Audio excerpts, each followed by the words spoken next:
नमस्कार, आप सभी का स्वागत करती हूँ भारत 24 पर। मैं हूं आपके साथ पूर्णिमा मिश्रा और वक्त है दहाड़ का। संविधान जो कि हमारे हिंदुस्तान की आत्मा है, वो दस्तावेज जो कि हर हिंदुस्तानी की रग रग में वास करता है, वो संविधान जो लोकतंत्र का सबसे मजबूत आधार है, जिस पर पूरे देश का विश्वास चट्टान की तरफ विराजमान है। इसे डिगा पाने की सारी कोशिशें नाकाम रही। गौरवशाली संविधान के 75 वर्ष पूरे होने पर संसद में मैराथन चर्चा का आयोजन किया गया। 2 दिन लोकसभा, 2 दिन राज्यसभा में पक्ष और विपक्ष के सांसद संविधान को लेकर अपने अपने विचार रखेंगे। आज इसका हंगामेदार आगाज हुआ। पहली बार संसद पहुंची प्रियंका गांधी को इसी खास मौके पर सदन के भीतर अपना पहला भाषण देने का मौका भी मिला, जिसके जरिए उन्होंने संविधान के आईने से देश के मौजूदा हालात को बयां करने की कोशिश की। तो रक्षा मंत्री राजनाथ सिंह ने संविधान के गौरवशाली 75 वर्ष का लेखा जोखा रख दिया। बीच बीच में कांग्रेस पर कटाक्ष भी किए।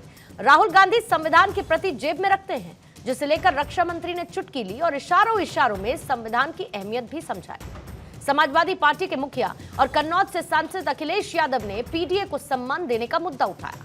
उन्होंने कहा कि पिछड़े, दलित, आदिवासी और आधी आबादी को शक्ति दिए बगैर संविधान की मूल भावना लागू नहीं हो सकती है। कल लोकसभा में चर्चा का दूसरा दिन होगा, जहां पर प्रधानमंत्री मोदी और नेता प्रतिपक्ष राहुल गांधी संविधान को लेकर चर्चा करेंगे। जाहिर है कि ये दोनों नेता जब सदन में संविधान पर बात करेंगे तो घमासान का अंदाजा आप लगा सकते हैं। संविधान की रक्षा हर नागरिक का कर्तव्य है। हर संस्थान, हर सरकार, हर मुलाजिम संविधान की डोर से बंधा है। देश के अंतिम छोर पर बैठे गरीब, लाचार, कमजोर नागरिक को भी संविधान समानता की शक्ति देता है। इस दस्तावेज को लेकर आखिर सियासत कहां तक जायज है और क्या सियासी गुणागणित से संविधान को अलग रखने का रिवाज नहीं होना चाहिए? सवाल यह भी कि क्या सरकारें और नेता संविधान की शपथ वाकई ईमानदारी से पूरी करते हैं? संविधान के सम्मान में आज की दहाड़, लेकिन उससे पहले संसद का माहौल कैसा रहा, ये भी सुनिएगा। अध्यक्ष महोदय, आज मैं देखता हूं कि विपक्ष के कई नेता संविधान की प्रति अपनी जेब में रखकर घूमते हैं। असल में उन्होंने बचपन से ही यही सीखा है। उन्होंने पीढ़ियों से अपने परिवार में संविधान को जेब में ही रखे देखा।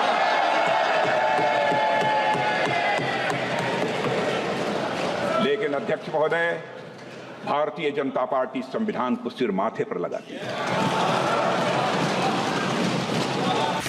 एक पार्टी विशेष द्वारा संविधान निर्माण के कार्य को हाईजैक और एप्रोप्रिएट करने की कोशिश हमेशा से की गई है। अध्यक्ष महोदय, मुझे इस बात का गर्व है, गर्व नहीं बल्कि मुझे गौरव की अनुभूति है कि प्रधानमंत्री नरेंद्र मोदी जी के नेतृत्व में हमारी सरकार सबका साथ, सबका विकास, सबका विश्वास और सबका प्रयास भावना के साथ यह काम कर रही है। आत्मविश्वास से संविधान ने दिया है। ये देश भय से नहीं चल सकता, ये देश साहस से ही चलेगा।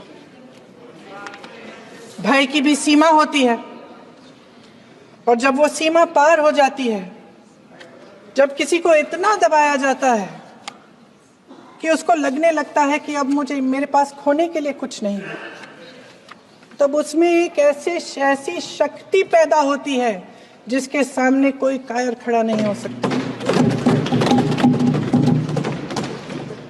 ये देश कायरों के हाथों में ज्यादा देर तक कभी नहीं रहा है।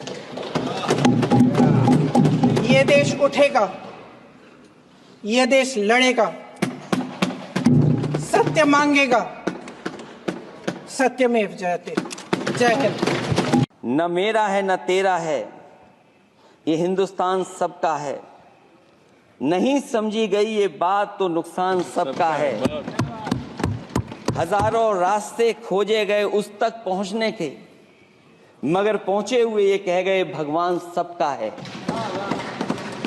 जो इसमें मिल गई नदियां वो दिखाई नहीं देती महासागर बनाने में, मगर एहसान सबका है।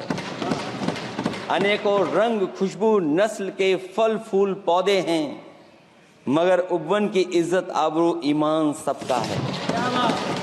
हमें उम्मीद है कि इस चर्चा के बाद बाबा साहब भीमराव अम्बेडकर जी का दिया हुआ संविधान को बदलने का सपना नहीं देखा जाएगा।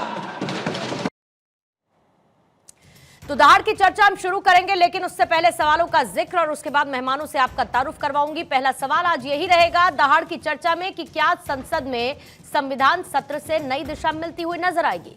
क्या संविधान के नाम पर सियासत हो रही है? क्या संविधान को लेकर वाकई में भ्रम फैलाया गया है? संसद में संविधान पर चर्चा की जरूरत आखिर क्यों पड़ी और क्या संविधान हर नागरिक को सुरक्षा दे पा रहा है?